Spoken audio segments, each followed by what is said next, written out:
네, 오늘 말씀은 역대하 2장 1절로 18절 2장의 말씀입니다. 솔로몬이 여호와의 이름을 위하여 성전을 건축하고 자기 왕위를 위하여 궁궐 건축하기를 결심하니라. 솔로몬이 이에 짐꾼 7만 명과 산에서 돌을 떠낼 자 8만 명과 이 일을 감독할 자 3,600명을 뽑고 솔로몬이 사절을 두로 왕 후람에게 보내어 이르되, 당신이 전에 내 아버지 다윗에게 백향목을 보내어 그가 거주하실 궁궐을 건축하게 한 것 같이 내게도 그리하소서. 이제 내가 나의 하나님 여호와의 이름을 위하여 성전을 건축하여 구별하여 드리고 주 앞에서 향재료를 사르며 항상 떡을 차려 놓으며 안식일과 초하루와 우리 하나님 여호와의 절기에 아침 저녁으로 번제를 드리려 하오니 이는 이스라엘의 영원한 규례니이다. 내가 건축하고자 하는 성전은 크니 우리 하나님은 모든 신들보다 크심이라. 누가 능히 하나님을 위하여 성전을 건축하리요? 하늘과 하늘들의 하늘이라도 주를 용납하지 못하겠거든 내가 누구이기에 어찌 능히 그를 위하여 성전을 건축하리요? 그 앞에 분향하려 할 따름이니이다. 이제 청하건대 당신은 금, 은, 동, 철로 제조하며 자색, 홍색, 청색 실로 직조하며 또 아로 새길 줄 아는 재주 있는 사람 하나를 내게 보내어 내 아버지 다윗이 유다와 예루살렘에서 준비한 나의 재주 있는 사람들과 함께 일하게 하고 또 레바논에서 백향목과 잣나무와 백단목을 내게로 보내소서. 내가 알거니와 당신의 종은 레바논에서 벌목을 잘 하나니 내 종들이 당신의 종들을 도울지라. 이와 같이 나를 위하여 제목을 많이 준비하게 하소서. 내가 건축하려 하는 성전은 크고 화려할 것이니이다. 내가 당신의 벌목하는 종들에게 지은 밀 2만 고르와 보리 2만 고르와 포도주 2만 밭과 기름 2만 밭을 주리이다. 두로 왕 후람이 솔로몬에게 답장하여 이르되, 여호와께서 자기 백성을 사랑하심으로 당신을 세워 그들의 왕을 삼으셨도다. 천지를 지으신 이스라엘의 하나님 여호와는 송축을 받으실지로다. 다윗 왕에게 지혜로운 아들을 주시고 명철과 총명을 주시사 능히 여호와를 위하여 성전을 건축하고 자기 왕위를 위하여 궁궐을 건축하게 하시도다. 내가 이제 재주 있고 총명한 사람을 보내오니 전에 내 아버지 후람에게 속하였던 자라. 이 사람은 단의 여자들 중 한 여인의 아들이요 그의 아버지는 두로 사람이라 능히 금, 은, 동, 철과 돌과 나무와 자색, 청색, 홍색 실과 가는 배로 일을 잘하며 또 모든 아로 새기는 일에 익숙하고 모든 기묘한 양식에 능한 자이니 그에게 당신의 재주 있는 사람들과 당신의 아버지 내 주 다윗의 재주 있는 사람들과 함께 일하게 하소서. 내 주께서 말씀하신 밀과 보리와 기름과 포도주는 주의 종들에게 보내소서. 우리가 레바논에서 당신이 쓰실 만큼 벌목하여 떼를 엮어 바다에 띄워 요바로 보내리니 당신은 제목들을 예루살렘으로 올리소서. 전에 솔로몬의 아버지 다윗이 이스라엘 땅에 사는 이방 사람들을 조사하였더니 이제 솔로몬이 다시 조사하매 모두 15만 3,600명이라.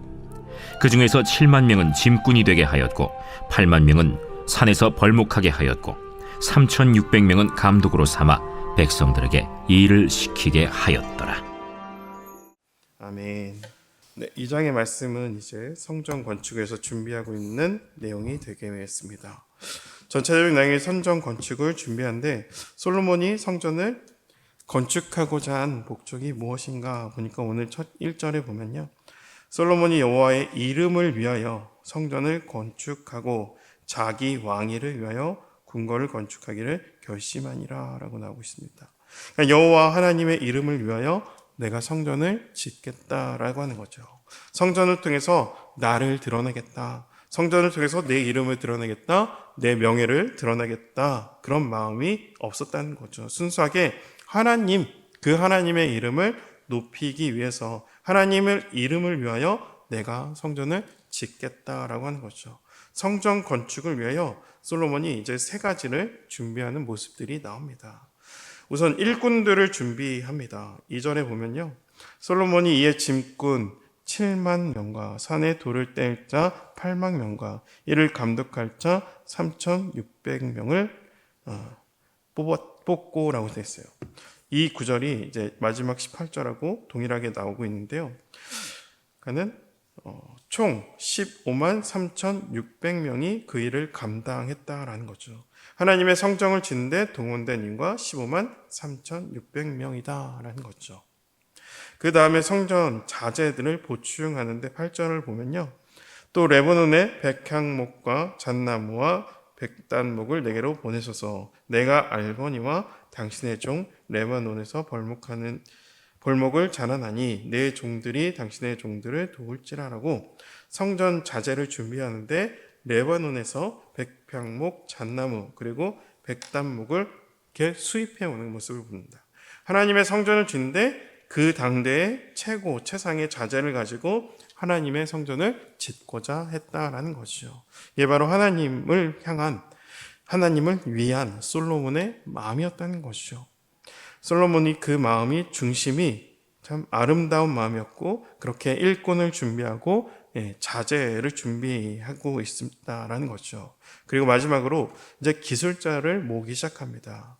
우리가 7절을 보면요. 이제 청하건대 당신은 금, 은, 동철로 제조하며 자색, 홍색, 청색 실로 직조하며 또 아로새길 줄 아는 제주에 있는 사람 하나를 내게 보내어 내 아버지 다윗이 유다와 예루살렘에 준비한 나의 제주 있는 사람들과 함께 일하게 하고 하면서 두로에 있는 기술자와 더불어 합작하자라고 하던 거죠. 이스라엘에게도 기술자들이 있는데 특별히 이런 분야에 있어서 탁월한 자가 이 두로에 있었다는 거죠. 그래서 그 1인자를 우리에게 보내주면 우리나라에 있는 기술자들과 더불어 하나님의 성전을 짓겠다라고 이야기하는 거죠. 이 기술자가 누군가라고 보면요. 14절에 나오죠. 이 사람은 단의 여자들 중 한 여인의 아들이요. 그 아버지는 두로 사람이라 능히 금, 은, 동철과 돌과 나무와 자색, 청색, 홍색 실과 가는 일로 일을 잘하며 또 모든 아로새기는 일을 익숙하고 모든 기묘한 양식에 능한 자니 그에게 당신의 재주 있는 사람들과 당신의 아버지 내주 다윗의 재주 있는 사람들과 함께 일하게 하소서라고 되어 있어요. 14절을 보니까 어머니는 유대인이라는 거죠. 그리고 아버지는 이방인이라는 거죠. 두로 사람인 것. 그렇게 태어난 기술자라는 거죠. 그래서 여기서는 밝히지 않는데요. 그 이름을 밝히진 않는데 열왕기상 7장 13절에는요. 솔로몬 왕이 사람을 보내어 히람을 두로에서 데려오니라고 되어 있어요. 그러니까 히람이라는 사람은 어머니는 유대인이었고 아버지는 이방인이었다라는 거죠. 이 히람이 여기 나오는 왕은 아니고 바로 기술자 히람이라고 열왕기상에 나오고 있습니다.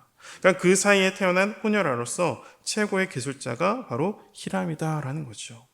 최고의 기술자를 하나님의 성전을 짓는데 최고의 기술자를 모셔서 건축 자재도 레바논에서 공수해왔고요. 그러므로 성전을 건축하는데 이방인과 더불어 합작을 하게 됩니다. 여러분, 하나님은 유대인을 통해서 이방인을 구원하고자 하는 원대한 계약이 그런 계획의 원대한 뜻을 가지고 계셨다라는 것이죠. 그러므로 성전을 보게 되면 이방인의 뜰이라는 곳이 있습니다. 성전에도 이방인들이라도 할지라도 할례를 받으면 이 성전 안에 들어와서 함께 제사에 참여할 수 있었다라는 거죠. 주일 우리 계속 보고 있습니다. 베드로가 고넬료를 만난 또 고넬료를 보낸 사람이 베드로를 만난 이 상황들을 통해서 하나님은 유대인들을 통해서 이방인을 구원하고자 하는 그 크신 계획이 있었다라는 거죠. 이스라엘 통해서 열국을 구원하고자 하시는 그 하나님의 목적이 있었다는 거죠. 그러나 이스라엘 백성은 그것들을 깨닫지 못했다라는 거죠. 그러므로 이방인들이 아예 그 사람을 그 사람으로 보지 않았다라는 거죠.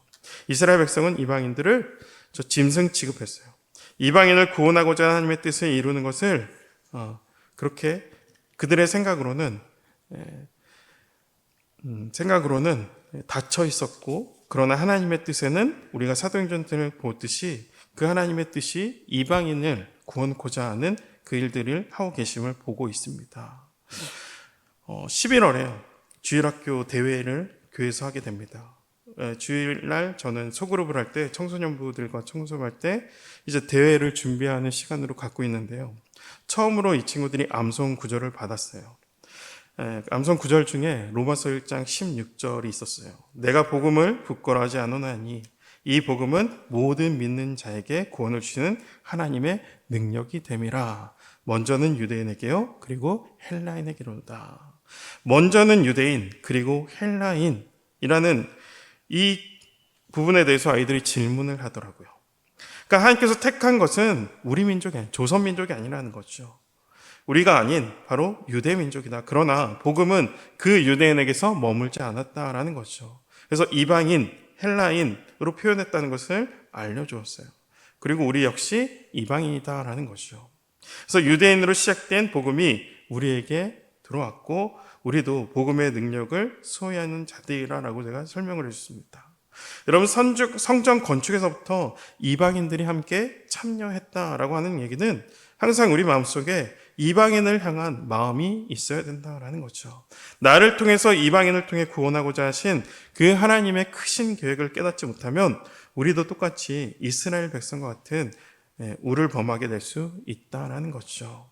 여러분, 마음 중심에는 이방인, 모르는 사람에게만 전도지를 돌리는 것 말고도 내 관계 가운데서 하나님이 나에게 주신 나의 주변 사람들 중에서 예수님을 모르는 자들, 그들의 이름을 가지고 여러분 하나님 앞에 나와서 여러분 그 이름을 주님 앞에 올려드리고 정말 왕 같은 제사장이 되어 그렇게 그들을 위해서 기도할 수 있는 저희들이 되어야 된다라는 거죠. 이어서 9절을 보면요, 하나님의 집, 하나님의 전을 어떻게 짓고자 했는지 다시 한번 나오고 있습니다. 이와 같이 나를 위하여 제목을 많이 준비하게 하소서. 내가 건축하려는 성전은 크고 화려할 것이니이다. 성전은 크고 웅장하게 그리고 화려하게 짓고자 했다라는 거죠. 4절을 보니까요, 이제 내가 나의 하나님 여호와의 이름을 위하여 성전을 건축하여 구별하여 드리고 주 앞에서 향 재료를 사르며 항상 떡을 차려 놓으며 안식일과 초하루와 우리 하나님 여호와의 절기에 아침 저녁으로 번제를 드리려 하오니 이는 이스라엘의 영원한 규례니이다. 구별했다라는 거죠. 다른 건물들과 우선 하나님의 성전만큼은 구별했다라는 거예요. 그리고 제사를 드리려 했다는 거, 번제를 드려야 한다라는 거죠. 성전의 주요 기능은 제사였다라는 거죠. 그리고 제사의 중심에는 제물이 있었습니다. 이 신약시대는 교회의 기능은 예배라는 거죠. 예배의 핵심은 말씀과 찬양입니다. 구약의 성전과 신약의 교회의 차이점이라는 거죠. 또 5절을 보면요, 내가 건축하고자 하는 성전은 크니 우리 하나님은 모든 신들보다 크심이라는 거죠. 하나님이 크시다. 하나님은 위대하시다. 그리고 하나님이 크고 위대하신 하나님 때문에 그분을 위한 이 성전도 웅장하고 화려하게 짓고자 했다라는 것을 이 솔로몬이 밝히고 있다라는 거죠. 이방인들도 자기 우상을 모실 집을 웅장하고 크게 짓는데 하물며 살아계신 하나님 여호와 하나님을 위한 집이 어찌 이방인들의 우상 모시기 위한 그보다 못할 수 있겠느냐라는 이 마음이 솔로몬의 마음이었다라는 거죠. 또 6절을 보면요, 누가 능히 하나님을 위하여 성전을 건축하려 하늘과 하늘의 하늘이라도 주를 용납하지 못하겠거든 내가 누구의 어찌 능히 그를 위하여 성전을 건축하려 그 앞에 분향할 따름이다. 여러분, 거기서 분향하기 위한다라는 거죠. 여러분, 분향이라고 하는 것은 성전에서 한번 양 잡아서 거기서 번제물을 태워 번제를 드린다라는 거죠. 여러분, 조그마한 집에서 이 제물을 태우고 제물을 함께 드린다고 하면 여러분 굉장히 그 공간이 복잡할 겁니다. 그러니까 분향하기 위해서도 그 성전은 나름 커야 되고 화려해야 되고 웅장해야 된다라는 거죠. 번제물을 화목제로 또 하나님 앞에 드리기도 하고 레위기에 나오는 5가지 제를 드릴 때 하나님이 성전이 왜 커야만 하는지 웅장하면서도 화려해야 되는지 그 이야기가 있다라는 거죠. 결국 이런 솔로몬의 마음, 이런 동기, 이런 목적이 이방인 두로의 왕을 감동시켰습니다. 그래서 이 두로 왕이 솔로몬의 계획을 듣고 당신의 나라에 있는 건축 자재들은 물론이고 이 건축자, 기술자도 솔로몬에게 보내게 된다라는 거죠. 성전을 짓는 것을 통해서 이방인을 동원시키는 하나님의 놀라운 계획을 여러분 기억하시고 더하여 크신 하나님을 위해 크고 웅장하게 짓고자 한 솔로몬의 마음을 우리도 읽을 수 있어야 된다라는 거죠. 이 솔로몬의 마음을 여러분 기억하며 성전에 제사를 드리기 위함이었고 또 만왕의 왕, 주가 되시는 그 하나님이 거하실 성전 위에 크고 웅장하게 짓기 원했고요. 또 그것에서 분양하기 위함이었습니다. 결국 하나님의 사이즈를 알아야 하나님의 사이즈만큼 드리고 싶은 이 솔로몬의 마음이 있다라는 거죠. 우리도요, 내 주변의 전도 대상자를 위해 기도하시고 또 하나님의 크심을 기억하며 오늘 한 날을 주신 하나님 앞에 믿음으로 오늘 하루만이라도 구별하여 드릴 수 있는 저와 여러분 되시기를 축복합니다. 기도하겠습니다. 하나님, 오늘도 하나님께서 우리로 하여금 아침에 눈을 뜨면서 먼저 하나님을 만날 수 있는 그 하나님 앞에 하루를 시작할 수 있게 하시니 감사합니다. 하나님, 솔로몬의 마음, 그 마음을 우리가 헤아릴 수 있게 하여 주시옵시고 그 마음이 우리에게 전달되어지기 원합니다. 하나님 앞에 최고로 최상의 것을 하나님 앞에 드리고자 한 이 솔로몬의 마음, 우리에게도 전해짐으로 하나님께 드리는 것에 인색하지 않게 하시고 하나님께 드려지는 모든 것에 구별되어 나의 물질과 시간과 나의 손과 발을 섬기게 하여 주시고 더하여 이 성전이 이방인들과 함께 세워져 갔다는 것을 기억하며 하나님, 내가 바라봐야 할 그 이방인이 누군지 알게 하시고 그를 위하여 기도할 수 있는 저희들 될 수 있도록 인도하여 주시옵소서. 감사드리며 예수 그리스도 이름으로 기도드립니다. 아멘.